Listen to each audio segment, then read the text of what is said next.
Hi everybody, Caroline Best, founder of the Tao of Horsemanship, and I am on beautiful Leeta, Janine's Arab mare. And we are out riding in her custom built, designed Western saddle. She hasn't, I think this is her second time. We just tried it on last week, her second time in what? I think your mom said 10 years, because all we do is ride in the bareback pad.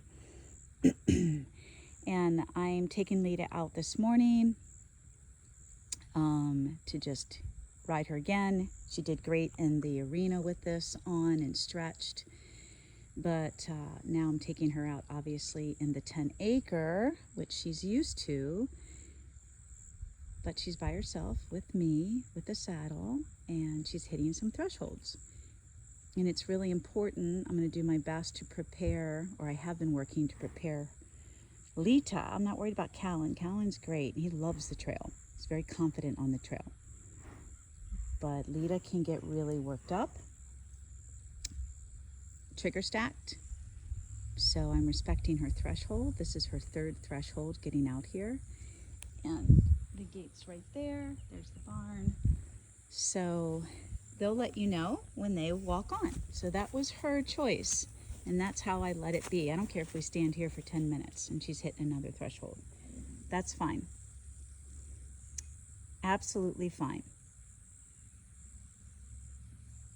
So this is just called overstimulation. She's just watching the cows that she has seen countless times in the last 7 years here. But what's changed is she's got the saddle, which fits her beautifully. She's by herself. We haven't been out here in about a month, maybe less. And, you know, those slight changes can trigger horses. It's just paying attention. And right now, I just want to meet her needs. What does she need?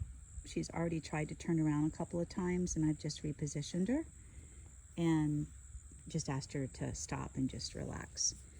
So she has yet to lick and chew. She has yet to blow. She is a big licker. She will lick throughout all of her lessons and training. She's not really trained anymore. She's an advanced horse, both in dressage and in working equitation and in Western pleasure. Not so much in trail riding. We used to ride out on the ranch 7 years ago when I rented that place for 6 years. We had property that looked like this, 500 acres, but it was rolling hills. And she was pretty good. She got really good towards the end. But she's not licking and chewing, and that's really important because that just tells you how pent up your horse is. This is like the number one takeaway. It's not just so much about respecting their thresholds and allowing them to stop and get comfortable with where they're at. It's also working with them right here. I'm one-handed, so what can I do to help her relax and digest and process? And the licking and chewing is so important. Even a neck shake to release stress would be great. So let me see if I can. There we go. Asked her just to lower her head. Good girl. Good girl, Leeta. So that's a good sign. That's why I'm such an advocate for teaching your horses contact and how to follow contact, follow the feel from your hands to their nose. I don't use a bit, obviously, or their pole, how to follow that contact. Because if I can get her head below her withers, she'll start to naturally release endorphin. There we go. Good girl. She wouldn't do this if she didn't trust me. You can't make this happen. Trust me. And if your horse doesn't trust your hands and isn't well schooled with contact and following a feel, as I call it, this is just going to trigger them even more because you're taking their eyes away from them. And, they really have to trust you to give you their eyes and allow you to see. I know she's got her ears and she's got her smell. Let me see it. Sorry guys, I've only got one hand here. Come here, Leets. Ask. There you go. And if she were to graze, that would be great. I would totally support grazing. Yes, there are those horses that will eat when they're nervous. Leeta's not one of them. Zor is. What, you're not gonna do anything, are ya, sweet pea? Hi. Come here, sweet girl. Come here, sweet girl. Come here, Leeta. Good. So yeah. Hey, baby. Hey, sweet girl. Oh, push, push, push. Yeah. Yeah, good girl. But even just lowering her head is really good. So let's walk on. Maybe she'll lick and chew. Come on, Peppers. Come on. Yep. Good girl. Yeah, and this is the same path we take all the time, me and Janine. Several times a week. We've been focusing more in the arena lately. And Janine just getting up to par, back in the saddle, so to speak. Come on, Lisa. I don't want to be on the fence. Come on. I don't know what you're doing.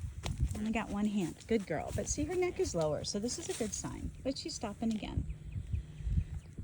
So I only have one hand, but I'm going to just tell you guys what I'm going to do is I'm going to turn the phone off and I'm going to work with her right here. This is a threshold, and you can work your horse where that threshold is. And working doesn't mean running them, you guys. We're not here to produce adrenaline or get them in their sympathetic nervous system of self-preservation. Good. That's a good sigh. Good. So what I would do as far as working her is I'm going to pick a figure 8 around these trees in this threshold and use both my hands to ask her to follow my contact and lower her head and relax. And just keep her connected to my hand aids, my seat, until she relaxes and licks and chews, and then we'll move on. So that's how I work in a threshold, and it's always at a walk.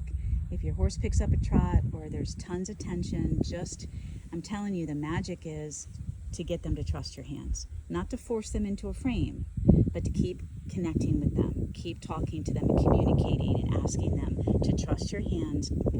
Give me your eyes, Leeta. Trust me. Let's work this out. And it's a process. She might just fall right back into that. For a horse like her, it will make her feel really secure because she knows my hands and knows me so well. This is called leadership. You just don't let a horse go and they'll just escalate. And you don't just kick her and make her push her through this. She will escalate. She needs my guidance right now. She needs me to remind her how to trust me and how to produce the endorphin and get back in her parasympathetic. All right. So hopefully this will all work, and I'll turn the phone back on in a little bit and show you how well it's going. And how well it will go is I'll be on one hand, her head will be low like it usually is. But again, we're never out here by ourselves. It's very rare. But and she wouldn't have any thresholds. Okay, stay tuned. And those are my training tips for Tuesday.